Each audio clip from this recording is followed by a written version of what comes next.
Olá, vamos comentar aqui a lição de terça-feira, 26 de maio, Gênesis versus paganismo.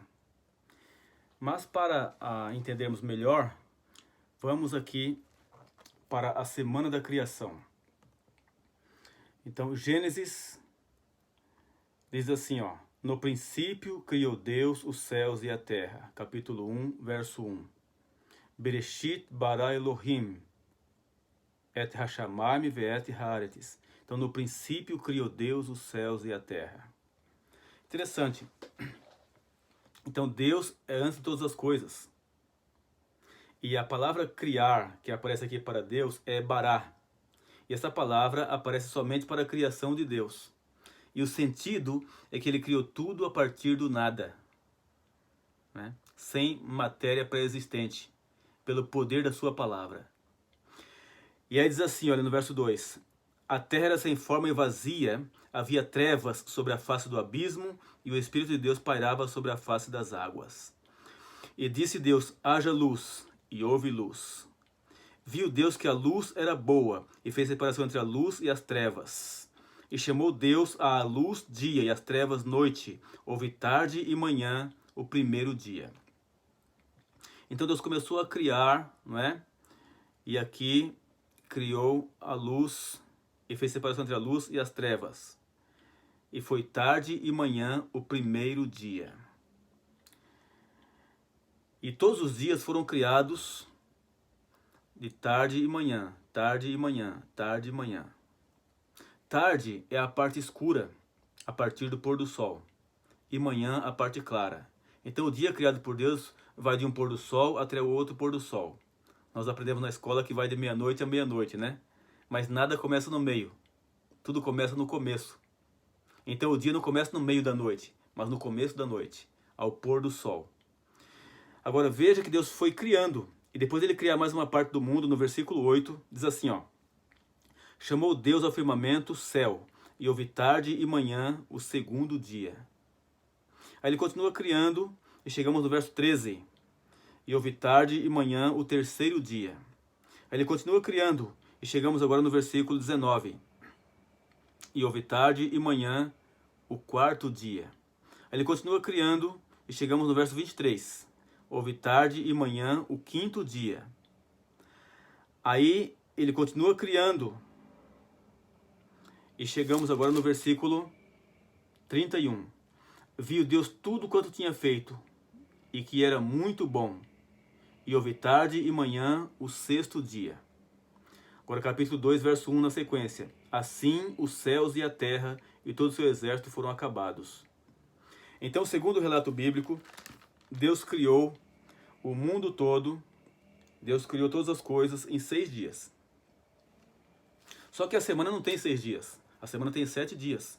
Então, após a criação, Deus estabelece mais um período de 24 horas, que é o 7º dia, mas nele Deus não fez mais nada.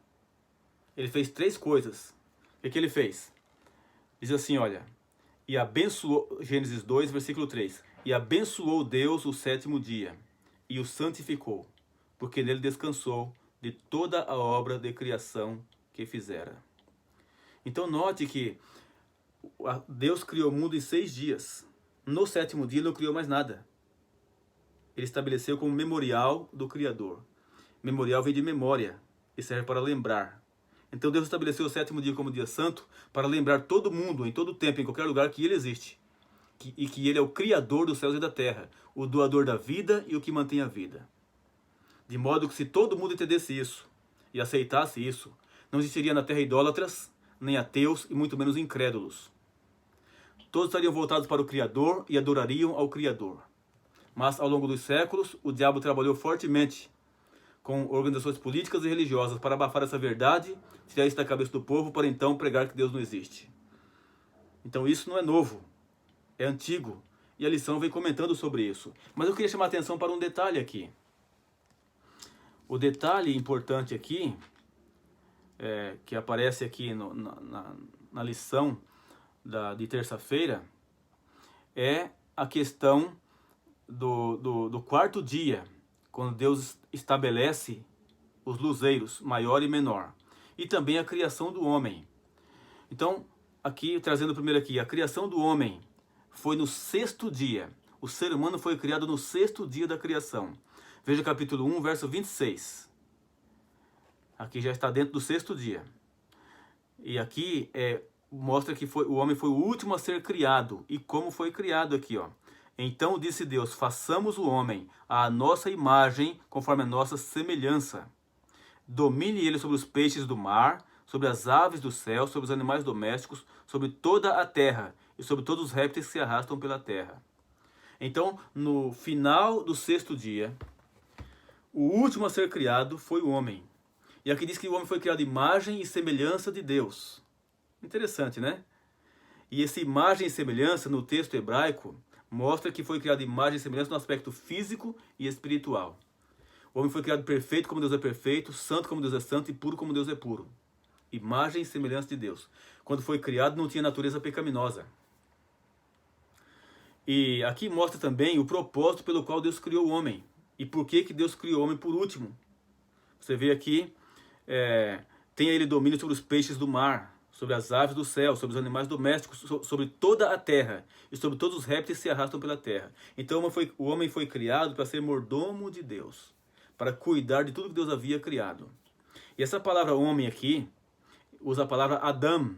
E a palavra Adam significa homem no sentido genérico, ser humano. Então aqui está Adão e Eva, o homem e a mulher. Então Adão e Eva, o homem e a mulher, foram criados no sexto dia da criação. Interessante isso, não é? Então notem que foram criados num planejamento, num propósito.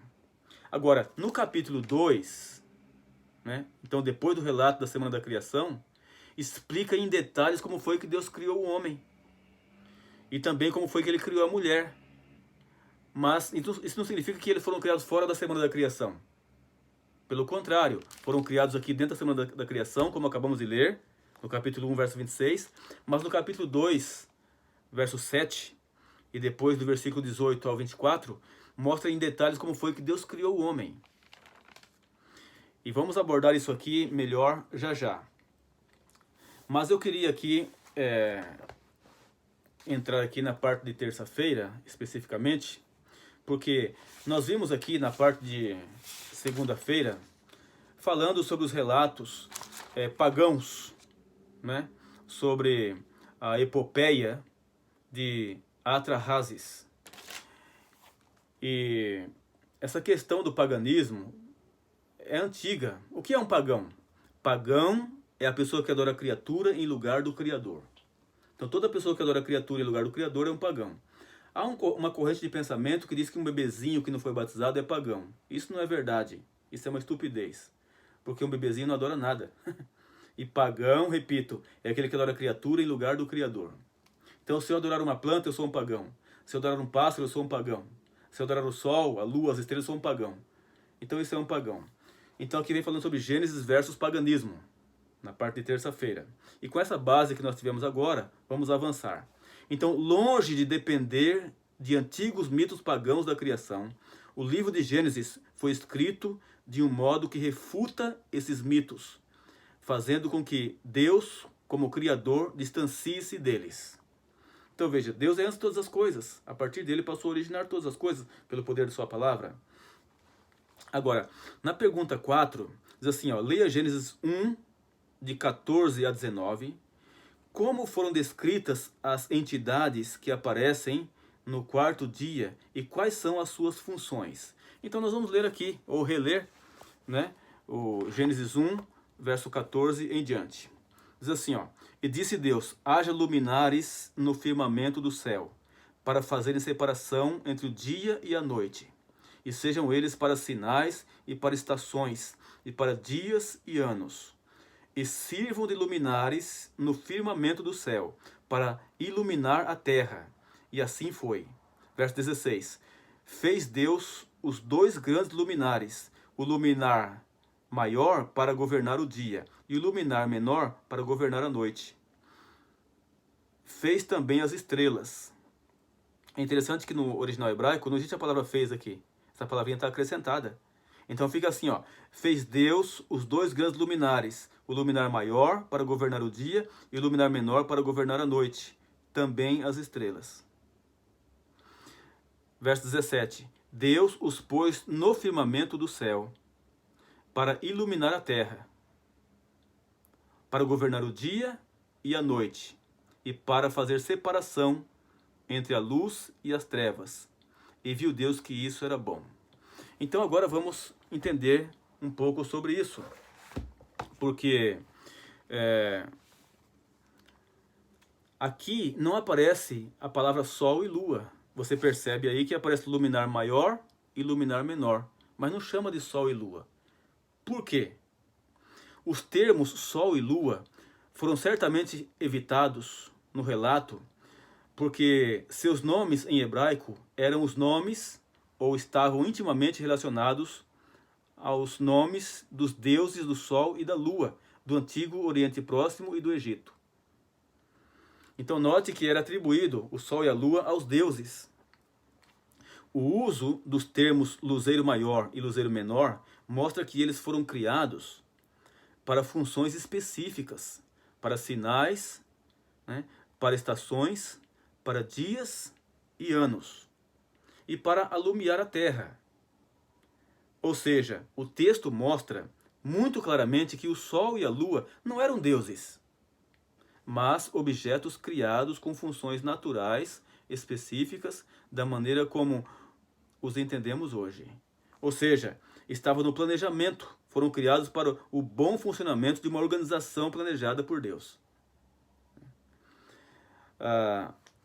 Agora, eu queria chamar sua atenção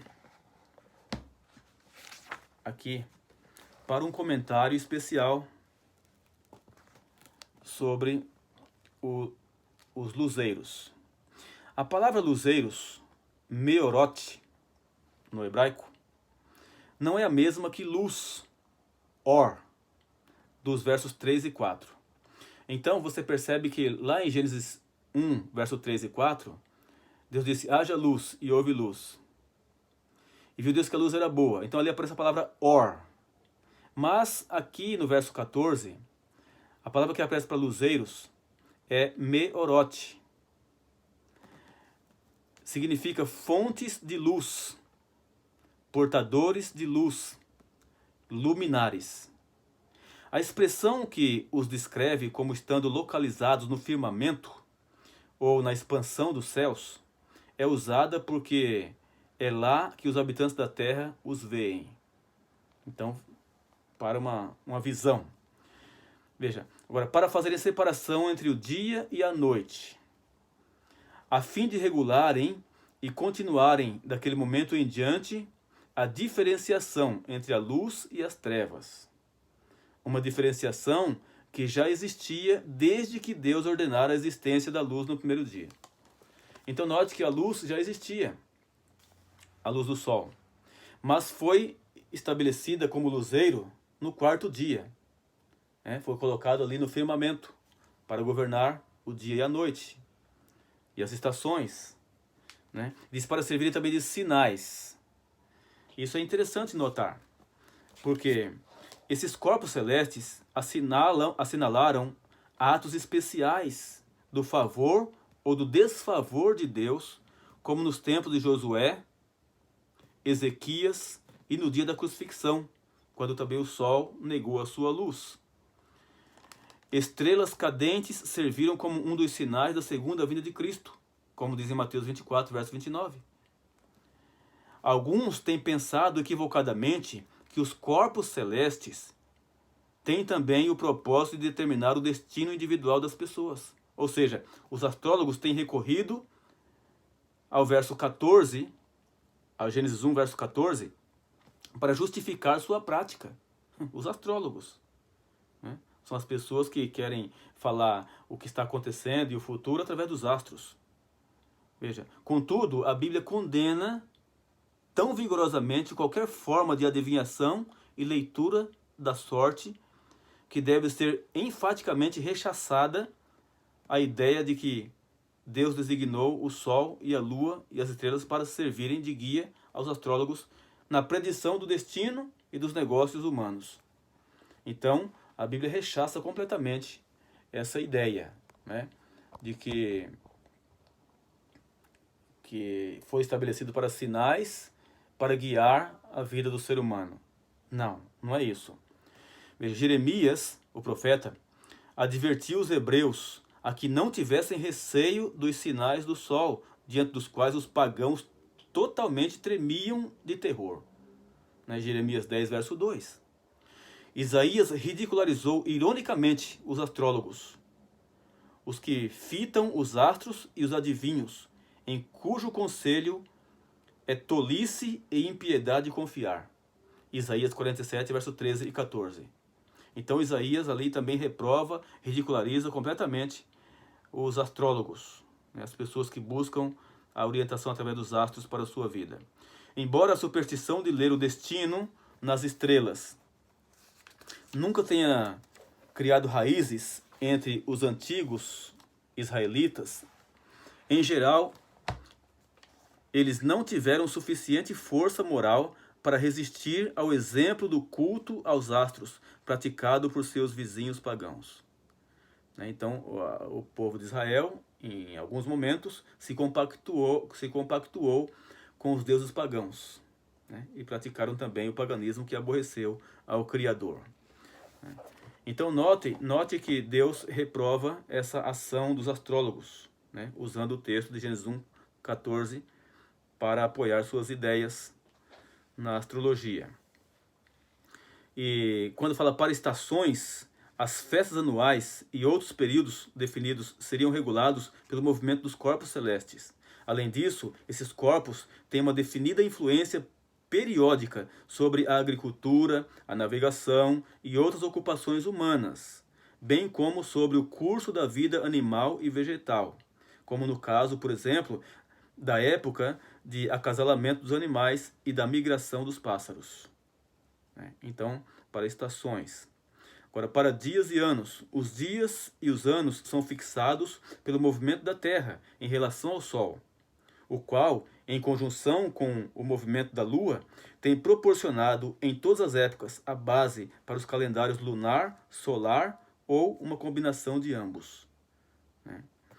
Então, note que quando fala para luzeiros, veja, não para introduzirem a luz pela primeira vez neste mundo, pois Deus ordenou a existência da luz no primeiro dia, mas a fim de servirem como instrumentos permanentes para a distribuição da luz neste planeta.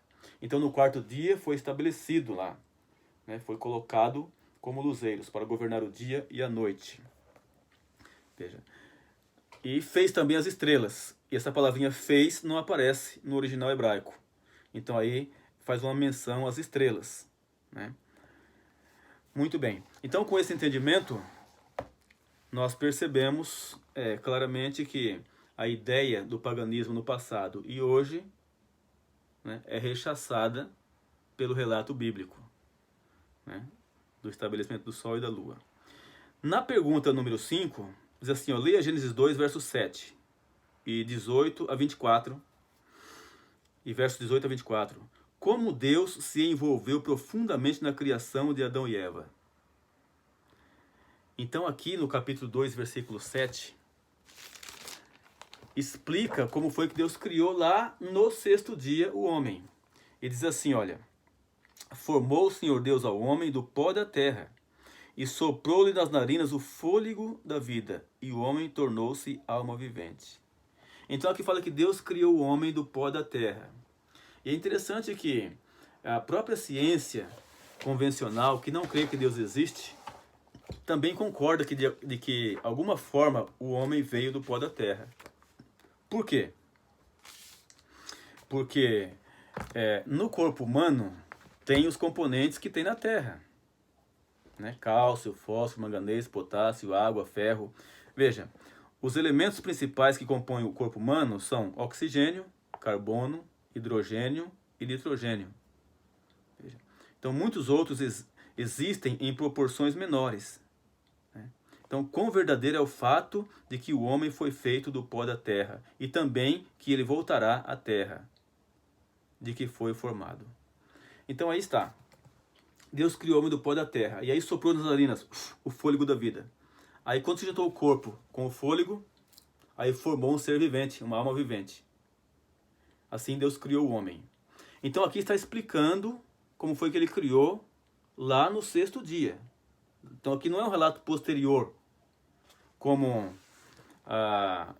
alguns pagãos, né, dizem que foi um relato posterior, né?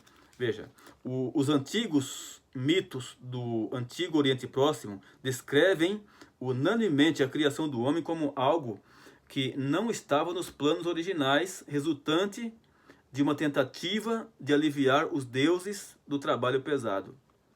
Então, como vimos na lição de ontem, né, nessa epopeia de Atrahasis, diz que o homem foi criado pelos deuses para aliviar a carga dos deuses. Os deuses estavam muito atarefados, uma carga muito grande, e aí então diz que mataram um deus, olha só, diz que mataram um deus, tirou o sangue desse deus, misturou com o barro e criou 7 homens e 7 mulheres. Então, veja, o que nós entendemos é que o relato da criação, né, sempre existiu, claro, Deus criou todas as coisas, e com o passar do tempo, houve uma distorção e foi criado um misticismo em cima do relato da criação. E aí então se vê essas explicações que distorcem o relato bíblico. Agora, aqui explica também como foi que Deus criou a mulher. Então você vê aqui, por exemplo, em Gênesis capítulo 2, versículo 18, diz assim, ó, disse o Senhor Deus, não é bom que o homem esteja só. Far-lhe-ei uma adjutora que lhe corresponda. Havendo, pois, o Senhor Deus formado o homem, formado da terra, todos os animais do campo. Deixa eu ler de novo porque eu mencionei homem, não tem homem aqui. Havendo, pois, o Senhor Deus formado da terra, todos os animais do campo e todas as aves do céu, trouxe-os ao homem para ver como lhe chamaria. E tudo que o homem chamou, a todo ser vivente, isso foi o seu nome. Então veja, havendo pois o Senhor Deus formado da terra todos os animais. Aqui é uma referência ao relato da semana da criação. Aqui está explicando o que foi criado lá. Está dando detalhes.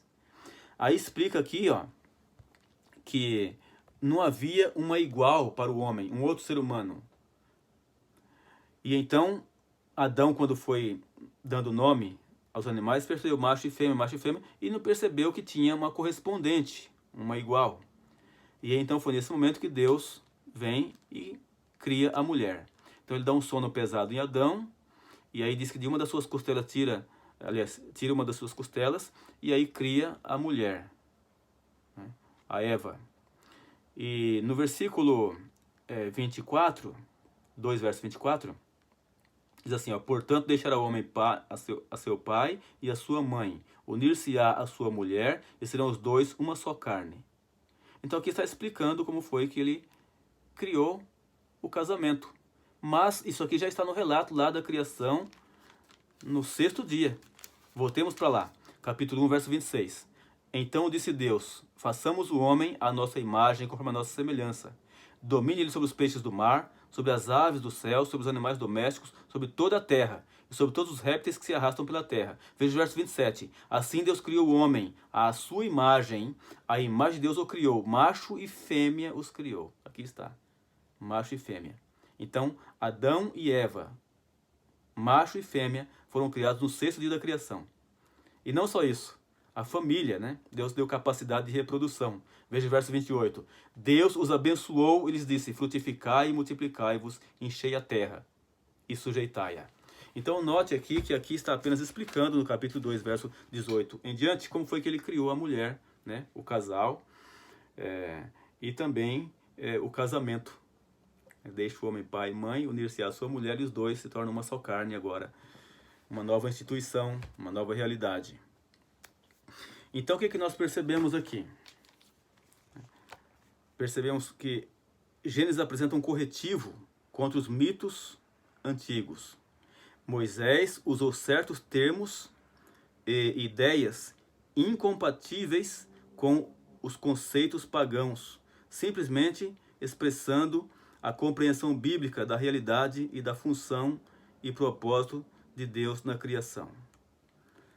Então note que, tanto na questão do Sol e da Lua, veja, no relato de Gênesis não aparece Sol e Lua, por causa dos deuses pagãos.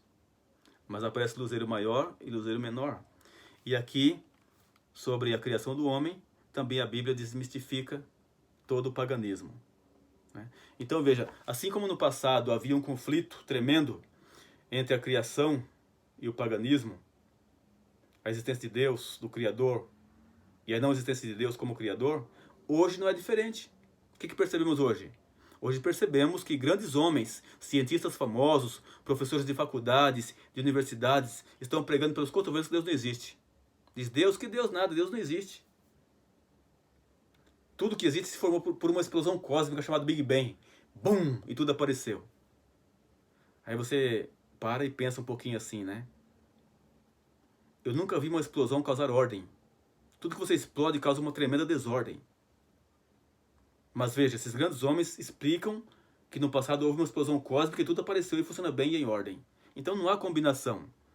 A verdade é que devemos atentar para a palavra de Deus, para o texto sagrado, e a partir daqui compreender a ciência. E há harmonia quando se aceita o texto sagrado. Então que Deus abençoe você para que você possa se agarrar à palavra e seguir a palavra de Deus. Então somente a palavra e nada mais que a palavra. Deus abençoe e um grande abraço.